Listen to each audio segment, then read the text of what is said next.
Welcome to Genesis tutorial. Last lecture में हमने thermodynamic coefficients के बारे में पढ़ा था। इस लेक्चर में हम क्राइटेरिया ऑफ स्पॉन्टेनिटी और क्राइटेरिया ऑफ इरिवर्सिबिलिटी के बारे में पढ़ेंगे। अगर आपने अभी तक हमारा यूट्यूब चैनल सब्सक्राइब नहीं किया है तो please subscribe it and press bell icon. Now we start criteria of spontaneity. Criteria of spontaneity और क्राइटेरिया ऑफ इरिवर्सिबिलिटी ये क्या है? नेचुरल प्रोसेस होने के लिए या इरिवर्सिबल प्रोसेस होने के लिए तो हमको या स्पॉन्टेनियस प्रोसेस होने के लिए क्या क्या क्राइटेरिया होने चाहिए। स्पॉन्टेनियस होता क्या है? ऐसी कोई भी रिएक्शन जो अपने आप हो जाए, बस रिएक्टेंट को आप एक दूसरे के कांटेक्ट में लेके आओ, इमीडिएटली रिएक्शन प्रोसीड कर जाए। आपको एक्स्ट्रा एफर्ट लगाने की जरूरत नहीं, किसी एक्सटर्नल एजेंसी की हेल्प की जरूरत नहीं है ताकि कि रिएक्शंस हो जाए। आपको क्या, बस उसमें वो कंडीशंस आपको फेवर करा दो जो जिस कंडीशन में ये बस रिएक्टेंट आपस में एक दूसरे के कॉन्टैक्ट में आए और इमीडिएटली रिएक्ट कर जाए। तो spontaneous reaction or change is one which occurs immediately when contact is made between the reactant। जैसे ही तुम रिएक्टेंट को एक दूसरे के पास लेके आते हैं, रिएक्शन प्रोसीड कर जाती है, ठीक है।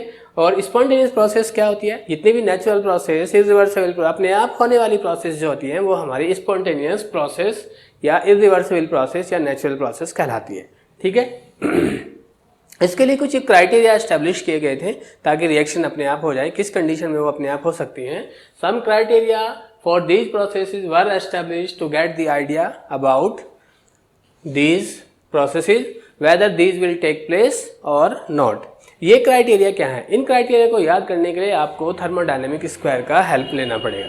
थर्मोडायनेमिक स्क्वायर को हमने अपने थर्मोडायनेमिक 4 वाले जो आपका ये वीडियो है उसमें हमने इसको डिस्कस किया था। अगर आपने अभी तक इसको अपलोड नहीं देखा है तो एक बार जरूर देखिए, तब आपको इसका और अच्छा आइडिया मिल जाएगा। थर्मोडायनेमिक स्क्वायर को हम इस तरह से याद रखते हैं। इसमें S, P, V and T ये हमारे 4 इंडिपेंडेंट वेरिएबल्स होते हैं। H, G, A and U ये हमारे 4 थर्मोडायनेमिक फंक्शंस होते हैं, ठीक है। और ये फंक्शंस इन इंडिपेंडेंट वेरिएबल पर डिपेंड करते हैं, ठीक है।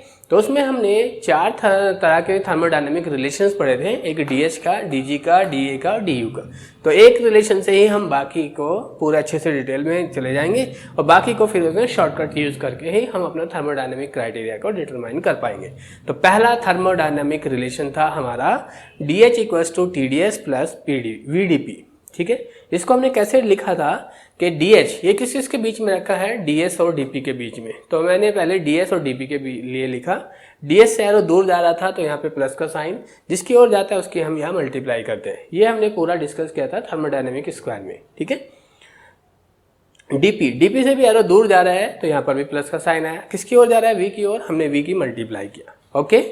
अब अगर हमने कॉन्स्टेंट एस, ये एस क्या है? आपका वेरिएबल है ना, चेंज हो सकता है। डीएस क्या बताता है? चेंज इन एस को बताता है। डीपी क्या बताता है? चेंज इन प्रेशर को बताता है। अगर हमने कहा कि नहीं हम तो एस को कांस्टेंट रख रहे हैं जिससे डीएस का वैल्यू 0 हो जाएगा, हमने कहा कि हम पी को भी कांस्टेंट रख रहे हैं तो इससे हमारा प्रेशर डीपी का वैल्यू भी आपका 0 हो जाएगा। और 0 इंटू दिस वन, जिसके साथ भी 0 की मल्टीप्लाई करते हैं वो कंप्लीट 0 हो जाता है। तो ये वाला पार्ट भी 0 हो जाएगा, ये वाला पार्ट भी 0 हो जाएगा, ओवरऑल 0 हो जाएगा। किस कंडीशंस में आया ये? Constant S. यहाँ पर जो हमने ये सबस्क्रिप्ट लगाया है, ये सबस्क्रिप्ट हमारा कांस्टेंट कंडीशन को एक्सप्रेस करता है, ठीक है। तो D H at constant S and P equal to 0, और ये D H at constant S and P equal to 0 होता है रिवर्सिबल प्रोसेसेस के लिए, ठीक है।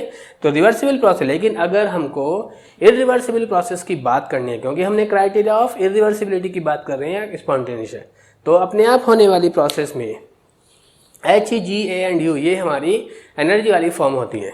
और एनर्जी वाली फॉर्म जो है जैसे जैसे रिएक्शन होती है, प्रोसीड होती है, वो घटने लगती है, क्योंकि अपनी कोई भी स्पीसीज अपनी अनस्टेबल फॉर्म से स्टेबल फॉर्म की ओर मूव कर जाती है अपने आप ही। और जो हाई एनर्जी वाली स्पीसीज होती है वो अनस्टेबल होती है, कम एनर्जी वाली स्पीसीज हमारी स्टेबल होती है। तो हाई एनर्जी वाली स्पीसीज से कम एनर्जी वाली स्पीसीज की ओर मूवमेंट अपने आप ऑटोमेटिकली हो जाता है, इरिवर्सिबिलिटी हो जाता है, नेचुरली हो जाता है। तो इसलिए हमारा डीएच का वैल्यू चेंज इन एंथैल्पी का value constant S and P पर इरिवर्सिबल प्रोसेस के लिए या नेचुरल प्रोसेस के लिए ये हमारा लेस देन 0 आता है। नेगेटिव में आता है, डिक्रीज हो जाएगा। डिक्रीज का मीनिंग क्या होता है? नेगेटिव। नेगेटिव को हम लेस देन 0 लिखते हैं। तो हमने इसको, तो इस तरह से हमारा ये क्राइटेरिया ऑफ स्पॉन्टेनिटी, इतना क्राइटेरिया ऑफ स्पॉन्टेनिटी तो है इरिवर्सिबल प्रोसेस के लिए। ये क्राइटेरिया ऑफ स्पॉन्टेनिटी है ये क्राइटेरिया है किसके लिए, रिवर्सिबल प्रोसेस के लिए। और हम इसको अगर कंबाइंड फॉर्म में लिखें रिवर्सिबल और इरिवर्सिबल दोनों को कंसीडर करते हुए तो ये आएगा DH eight constant S and P less than or equal to 0। इसको शॉर्टकट में हम ऐसा भी लिख सकते हैं कि DH देखो किसके बीच में रखा है, S एंड P के। अगर हम इन दोनों कंडीशन को कांस्टेंट करते हैं तो ये less than or equal to 0 आएगा। लेस देन किसके लिए आएगा, इरिवर्सिबल प्रोसेस के लिए। इक्वल टू 0 किसके लिए आएगा, रिवर्सिबल प्रोसेस के लिए। तो जैसे हमने ये शॉर्टकट करके इससे ये निकाल दिया, वैसे ही हम इसी शॉर्टकट का यूज करके आगे का G के लिए, A के लिए, U के लिए भी हम क्राइटेरिया ऑफ स्पॉन्टेनिटी निकालेंगे। तो अब हम आते हैं यहाँ पर, इसमें क्या है DG देखो कहाँ के किस के बीच में रखा हुआ है, P और T के बीच में। अगर हम इसके कांस्टेंट ये दोनों इनको कांस्टेंट कर दें दोनों वेरिएबल्स को, तो DG at constant P and T ये भी इसी की तरह ही less than or equal to 0 आएगा। इसी की तरह क्यों आया, क्योंकि G भी एक एनर्जी वाली फॉर्म है। एनर्जी वाली फॉर्म तो हमेशा इरिवर्सिबल प्रोसेस या नेचुरल प्रोसेस या स्पॉन्टेनियस प्रोसेस के लिए डिक्रीज होती है, तो इसलिए ये भी हमारा लेस देन 0 आएगा इरिवर्सिबल प्रोसेस के लिए, इक्वल टू 0 आएगा रिवर्सिबल प्रोसेस के लिए। तो इसलिए हमने DG at constant P and T less than or equal to 0 लिखा। ठीक है, अब इस वाले के लिए भी आते हैं। इसके लिए क्राइटेरिया ऑफ स्पॉन्टेनिटी क्या आएगा, ये किस के बीच में रखा हुआ है, V एंड T के बीच में। तो डेल A एट कांस्टेंट क्या होंगे, V and T less than or equal to 0। फिर इसी तरह से हम इंटरनल एनर्जी की फॉर्म में आते हैं। एनर्जी ये भी एनर्जी की ही एक फॉर्म है, तो इसलिए हम ये भी आपका क्या होगा, रिएक्शंस के दौरान इरिवर्सिबल रिएक्शन या स्पॉन्टेनियस रिएक्शन के दौरान इसकी वैल्यू भी डिक्रीज होगा, लेस देन 0 आएगा। ठीक है, तो और ये रिवर्सिबल प्रोसेस में ये इक्वल टू 0 क्या आता है। तो इनको कंबाइंड फॉर्म में इनका क्राइटेरिया क्या हो जाएगा, del U at constant S and V less than or equal to 0। Okay, अब आते हैं एंट्रोपी पर। एंट्रोपी हमने पढ़ा है यूनिवर्स की एंट्रोपी कंटिन्यूसली इंक्रीज हो रही है, हम ये पढ़ते हैं। तो कंटिन्यूसली इंक्रीज होने का मीनिंग हुआ DS चेंज इन एंट्रोपी का वैल्यू ग्रेटर देन 0 आएगा, कुछ भी कोई ना कोई पॉजिटिव वैल्यूज आएगा। ठीक है, तो पॉजिटिव वैल्यूज को तो हम ग्रेटर देन 0 लिखते हैं, और रिवर्सिबल प्रोसेस के लिए इस एंट्रोपी का वैल्यू इक्वल टू 0 के आता है। ओके, तो अब अगर हम इन दोनों को कंबाइन कर दें तो DS at constant DS greater than or equal to 0। अब कांस्टेंट की बात आती है, DS के कांस्टेंट क्या क्या हैं।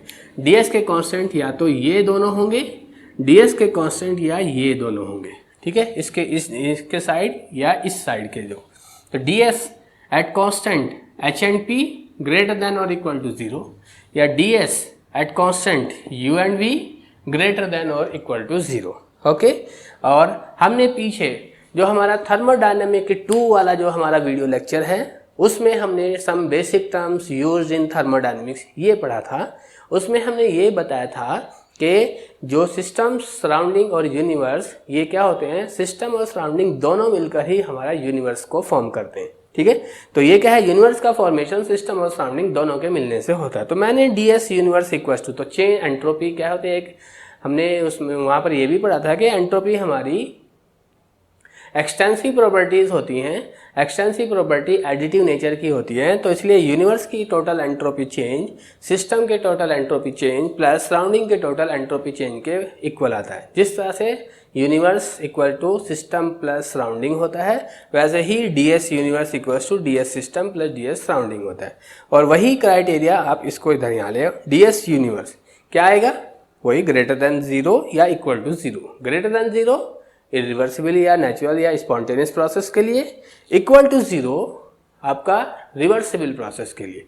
तो ये जो हम यहाँ सबस्क्रिप्ट यूज कर रहे हैं, द सबस्क्रिप्ट इंडिकेट, क्या इंडिकेट कर रहे हैं, सबस्क्रिप्ट हमारे कांस्टेंट कंडीशंस को इंडिकेट कर रहे हैं। तो ये कांस्टेंट इक्वल टू साइन हमारा क्या इंडिकेट कर रहा है, ये जो यहाँ इक्वल टू का साइन है, ये इक्वल टू का साइन ये इंडिकेट कर रहा है कि प्रोसेस हमारा रिवर्सिबल होगा अगर इक्वल टू का साइन होगा। ग्रेटर देन का साइन एंट्रोपी के केस में, लेस देन का sign H, G, A and U के केस में। तो ये जो लेस देन या ग्रेटर देन का साइन है वो था हमारा इरिवर्सिबल या नेचुरल या स्पॉन्टेनियस प्रोसेस के लिए। ठीक है, तो ये हमारे इक्वल टू का साइन रिवर्सिबल के लिए, और लेस देन और ग्रेटर देन का साइन इरिवर्सिबल के लिए। ठीक है, तो इस तरह से हमने ये क्राइटेरिया ऑफ स्पॉन्टेनिटी का ये कंप्लीट किया टॉपिक। इससे रिलेटेड जैम में भी बहुत क्वेश्चंस आते हैं, नेट में बहुत क्वेश्चंस आते हैं और गेट में भी बहुत क्वेश्चन, तो तीनों ही एग्जाम के पॉइंट ऑफ व्यू से ये वाला टॉपिक बहुत ही इम्पोर्टेंट माना जाता है। और जनरली नेट में मोस्ट काफ़ी केसेस में देखा गया है कि इसका 4 मार्क्स में पार्ट सी में इसके क्वेश्चंस आते हैं, 4 मार्क्स के क्वेश्चंस हैं। बस जस्ट एक इसका अगर आपको आइडिया होगा तो आप इजीली 4 मार्क्स गेन कर सकते हैं। गेट में भी ये 2 मार्क्स में इसके क्वेश्चंस पूछे जाते हैं, जैम में भी ये आपके 2 मार्क्स में ही क्वेश्चंस पूछे गए हैं। तो 2 मार्क्स गेट और जैम के पॉइंट ऑफ व्यू से बहुत इंपॉर्टेंट माने जाते हैं। CSR के पॉइंट ऑफ व्यू से 4 मार्क्स बहुत मैटर करता है। ठीक है, थैंक यू।